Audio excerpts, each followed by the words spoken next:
Hey guys, my name's Crystal Kenny, and I'm in love with creating. All things artistic and imagination involved. I'm an American girl who chased her creative dreams all the way to Paris, France, making a living using photography. This podcast takes you inside the stories of all the artsy folks I've met along the way and gives you that extra push to discover your creative gifts. The desire to create is deeply inside each and every one of us, and I give you the tools and inspiration to find a new way of living a more creative life. This is La Vie Creative, the podcast.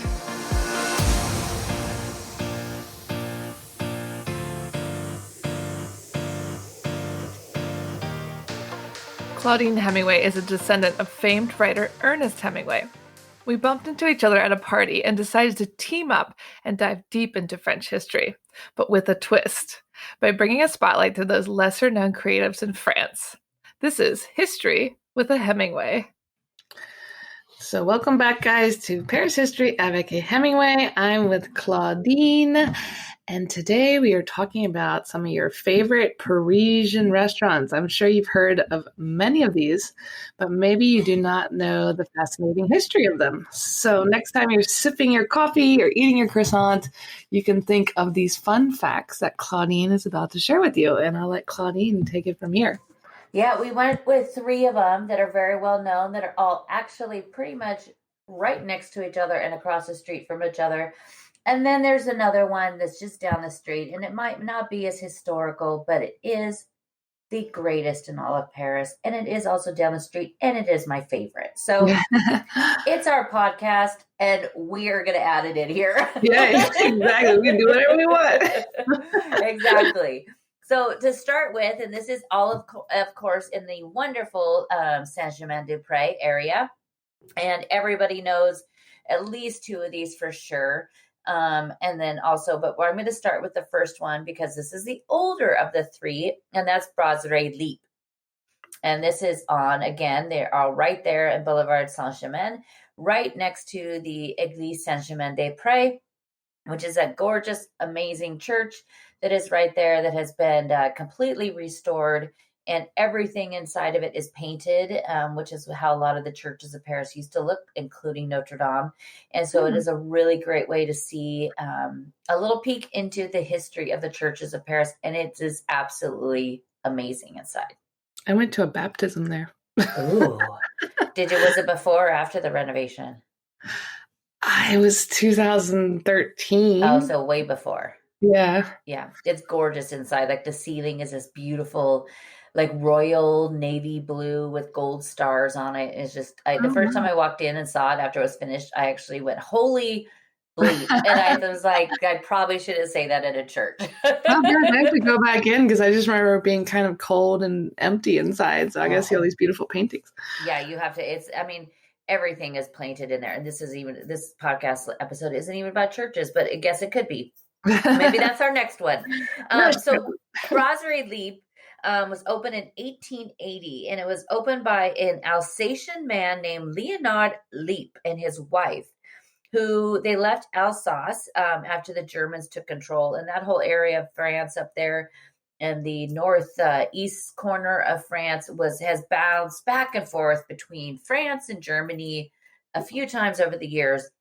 At the time, it was right after, as we said, Germany took control of it. He ended up coming here to Paris.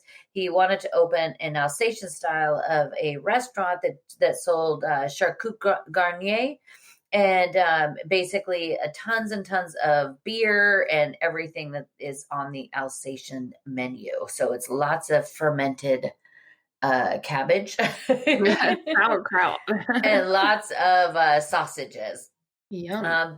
But in 1905, he sold it to Marcelin Cans, who was a longtime server that had worked there for many years.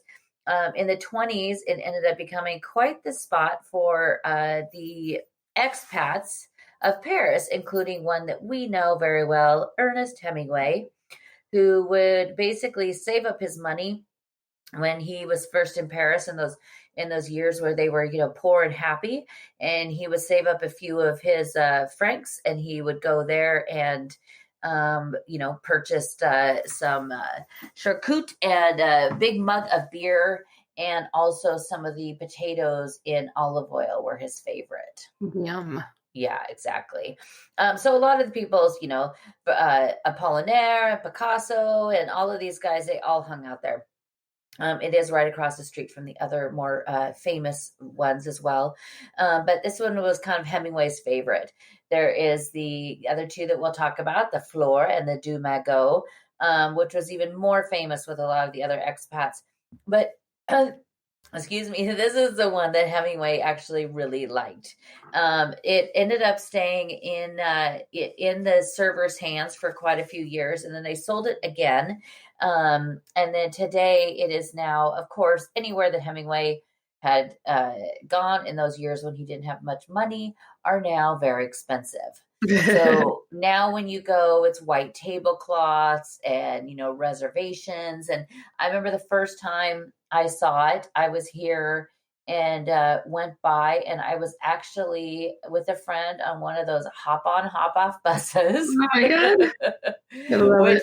Now, actually it's a really great way. If you don't have that much time, it is actually a pretty good way to see a lot of the city in a short period of time, or to do it when you first get here and then be like, okay, actually I saw this and this in this area. I want to go back. Yeah, spending less money. Yeah. Yeah. And I remember seeing it and thinking, what is that place? I was like, really? It has like a giant neon beer mug on it. Like, that's not chic. Yeah. Who wants to go there? Yeah, I was just like, I don't know about, I was just kind of like, that place is kind of pricey for a neon beer mug, but it is actually very delicious. I've gone a couple times. The server, I usually go at least once when I'm here. There's two servers there that always remember me, and they always say, oh, bonjour, Madame Hemingway. And they always end up giving me the millefeuille, which is a delicious dessert that they say they're famous for. It kind of tastes like every other millefeuille I've ever had in Paris. But they always end up giving me one for free. So I would love that. I guess that's a good perk. But it's absolutely delicious. They also have the fusée au lardon salad, which is really, really delicious. Everything there is really good. But it is if you go during Fashion Week, it's also where you see a lot of celebrities and a lot of the very high end models that all their names. During Fashion Week, it's a good place to go to check all of them out. Hang out with the celebs. Yeah, I'm not there then. And I usually swing in for lunch. But right across the street, there are the two other even more famous restaurants, of course. There is Deux Magots and Café de Flore. Deux Magots was opened in 1885. The name comes for the name of the business comes because it is Deux Magots was the name of the business that was there before them. So the business that was there was an antique store, and she also sold fabrics. And she was at a different store that was just down the street. And then they moved to this location. They were only in this location for about 2 years when they went out of business. And it was a play on the name of an actual stage play that was called Les Deux Magots de la Chienne. Oh, I didn't know that. Yeah, and so inside, and I've had people, Americans that have asked me why it's called maggots, because it's spelled Magots, and I was like, it's actually Magot. This was an American friend of mine that thought he was being pretty funny at the same time. So it was they kept the inside of it. It had these two statues, and these were called Deux Magots, and they kept them. And so now they are still in the restaurant. They were from the original business that was there before them, and so they still have those, and that's why they called it Deux Magots. Oh, that's so interesting. Yeah. So when you go in there today, when you walk in the door and you look up, there's these two Chinese little figures that are up high on a pillar, and those are the Deux Magots. That's fantastic. I love that.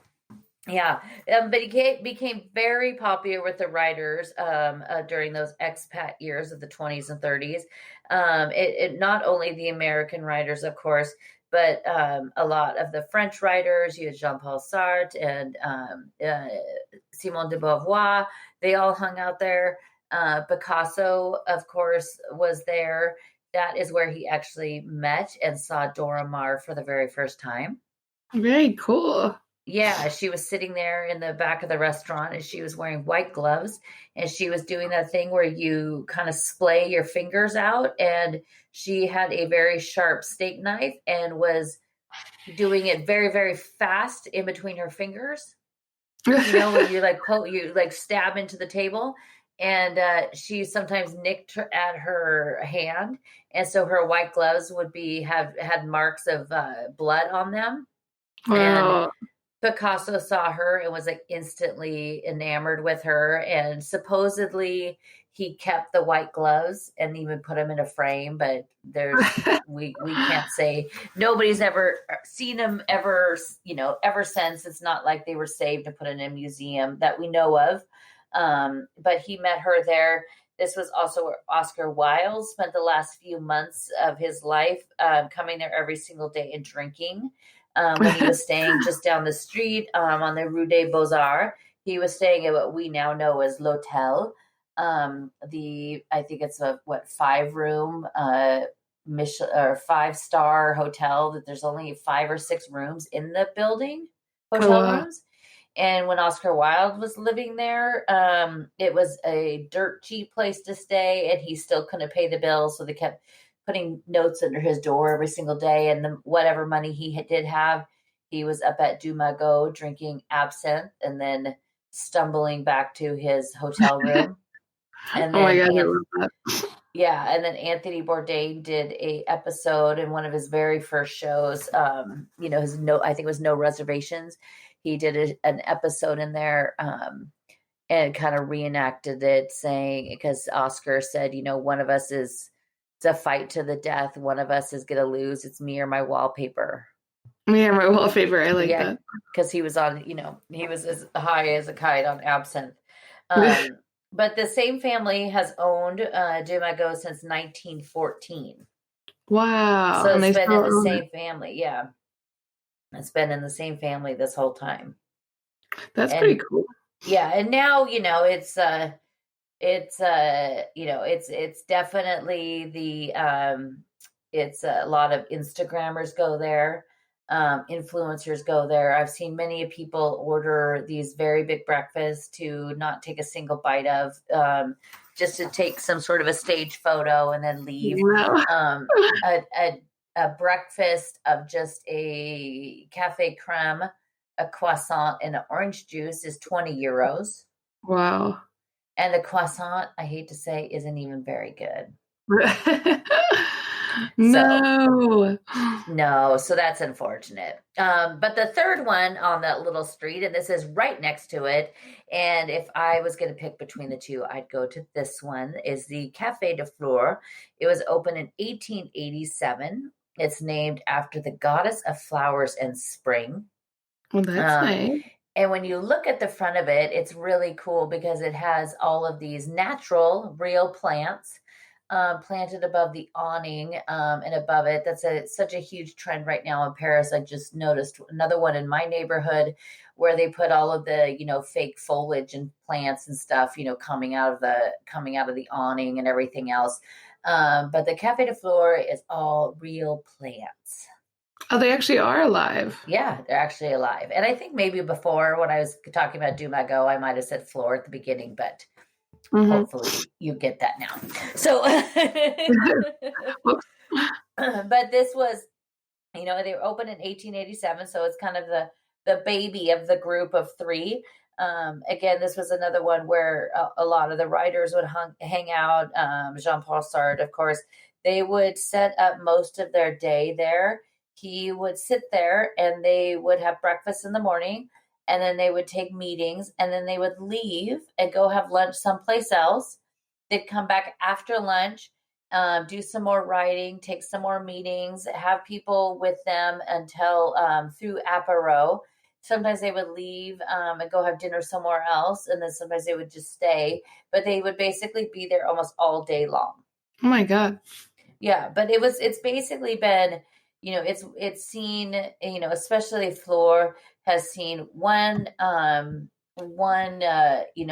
version of Paris after another between every single period. You had the surrealists used to call it their place. You had the actors in the late 30s. That was also when more of the writers would come there, especially during the war. A lot of the Germans actually avoided those. So some of Parisians would still go there. The Germans, for some reason, didn't go to these two places, which is surprising because they kind of took over any place else that was, that was cool. During the 60s, you would see a lot of the film stars, including Jean-Paul Belmondo, who just passed away a few weeks ago. He lived just right around the corner from there. He lived very close. Of course, Brigitte Bardot, and even Jane Fonda. Oh, nice. Because Jane Fonda was actually, her first husband was French. And so Jane Fonda is actually fluent in French. That I had no idea. Makes me love her even more. But there's some great pictures of her when she was younger and living in France. I need to look those up now. Yeah, but she also at Café de Flore, Deux Magots, a lot of times, even just until up until when he died, Karl Lagerfeld, you would be seen there late at night. He'd get done at the office and then head over there, for a late dinner. And then many, many a times people would see him over there. There was always people posting pictures of running into him there. That's so cool. Yeah, but it is really cool. If you are going to pick, I would go to Flore more than Deux Magots. Deux Magots is just a little too touristy. Flore is as well. I was walking back just a couple days ago, and I was walking by in the afternoon, and there was a line of people waiting to get a seat there. Wow. And it was, afternoon. It wasn't like lunch or dinner. It was in, 3:00 in the afternoon. Yeah. But it was a gorgeous sunny day. So, they're both great. They're both you're going to be paying for a lot more than you need to be. Yeah. If I had to choose, you actually go around the corner to Bonaparte, which is just on the corner of Rue Bonaparte and Rue Apollinaire, which is it basically looks at the Tower of Saint-Germain-des-Prés. And I love that one even more. Oh, I don't think I've really eaten at any of them. I think I maybe had coffee at one of them, like to meet a friend once, years ago. I don't think I've had a meal at Flore or Magot. I've had coffee or apéro, but I haven't had anything more than that, which is really funny. There's all sorts of places in Paris that I've literally only had coffee in. Yeah, same for me. That's, I don't know, a lot of times you just don't end up eating at these places. Yeah, and there are some places I've eaten that I'm like, yeah, I don't think I'd eat there again. Yeah, exactly. I'd go there for a glass of wine, and that's it. Exactly. But our fourth one that I'm adding in, just because I can, is one of my very favorites. And I'm sure 50 years from now, everybody's going to look at this as a classic must go to when you're in Paris. And that is, of course, the amazing Comptoir trio of restaurants. He has more than that. But so in Odeon, in my precious Odeon, in the little triangle that is the Carrefour de l'Odeon, is the only place in Paris you need to know about. You could even stay there when you're here. Is the amazing Comptoir, out of the mind of the amazing Yves Campbell. Your buddy, your best buddy. Yes. So he is an amazing, amazing chef. He started, he was working in some of the biggest restaurants in Paris. He was working at the Ritz and the Crillon and all of these different places. In 1992, he decided with a bunch of the other chefs that he worked with to leave the rat race of the Michelin world and decided to open up a restaurant in the 14th, Le Regaled. I probably said that wrong. Sorry. But they wanted to create something called Bistronomy.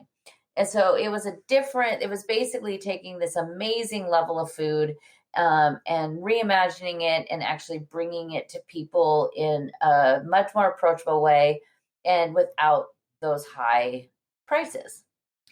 And all the food that he does, and Christian Constant, Stefan Django, who is L'Ami Jean, these were all guys that were all part of that, and they all have some of the greatest restaurants in Paris that you should be eating at.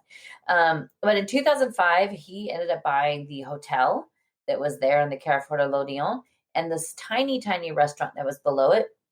He ended up turning the hotel. They redid the whole thing, but they kept all of its amazing charm with its exposed beams and everything in it. The restaurant, they redid it, returned it back to what it had looked like. It's very small at the time. And he opened this, and it was, already the restaurant was super busy.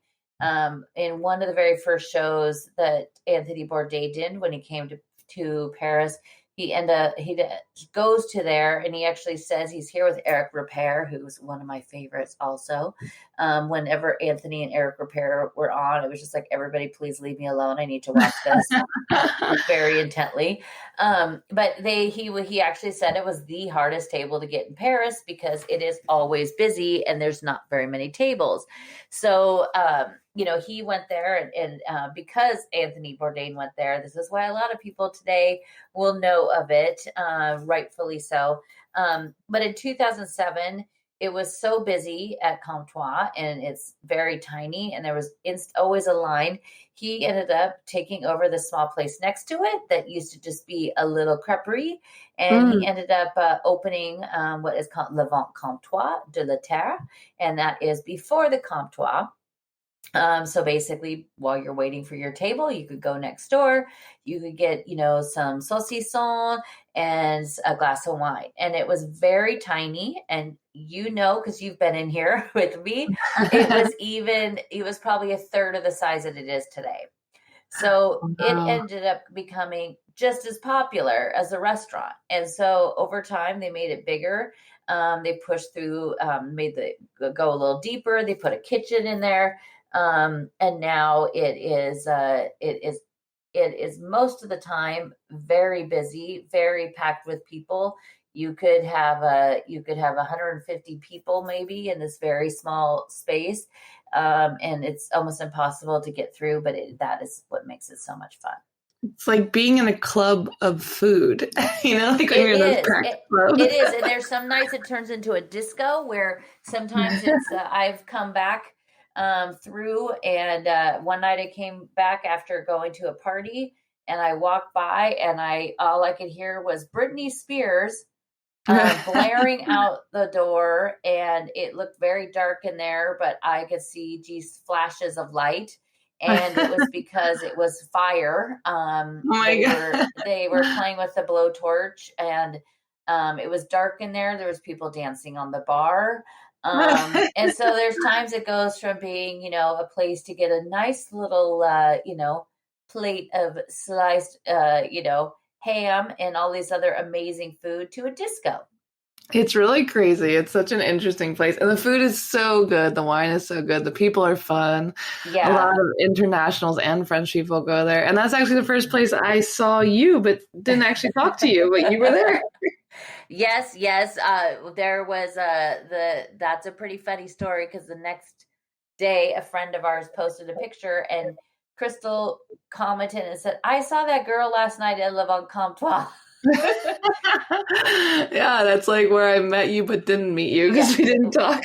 Which I actually fortunately or unfortunately get that a lot. And actually just last night I was in there and a lovely lady came, and as soon as I walked in, came over and said hi to me. And she says, "I'm here from California with my family, and we came here because you always post about it."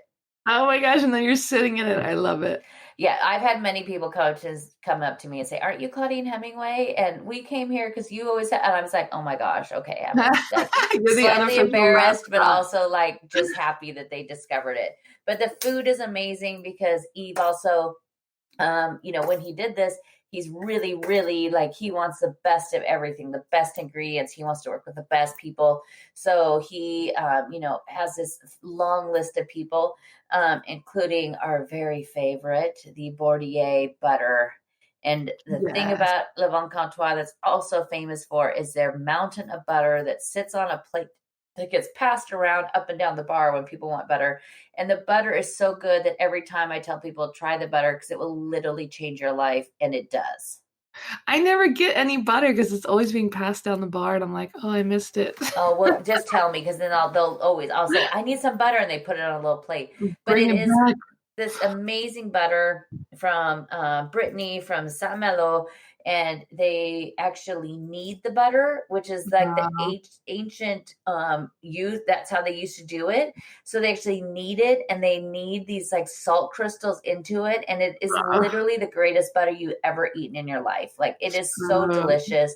You could also find it at the Épicerie Bon Marché and the Galerie Lafayette Épicerie. You could find it at different fromageries around Paris. You get the one that says the demi-sel, and get some of that and take it back with you in your suitcase, and you'll have a little bite of France until it's gone. But he'll also work with, he works with Philippe Camdro, who's his brother, who makes some of the meat that they use. There's Eric Hopital, who is like the rock star of charcuterie and making everything, making like the most amazing jambon that like literally like melts in your mouth when Sylvain has given it to me. The bread that they have specially made. It's a cornbread cumin flavored bread from Thierry Breton. Which goes perfectly with that butter. It's just so delicious. And then they have, on the ceiling, it used to be completely filled with these tiles of all the things that they make. But after COVID, the same thing a lot of restaurants are doing. They're paring down their menus for now. Hopefully they all come back. But then every day they also have a list of about 15 different specials.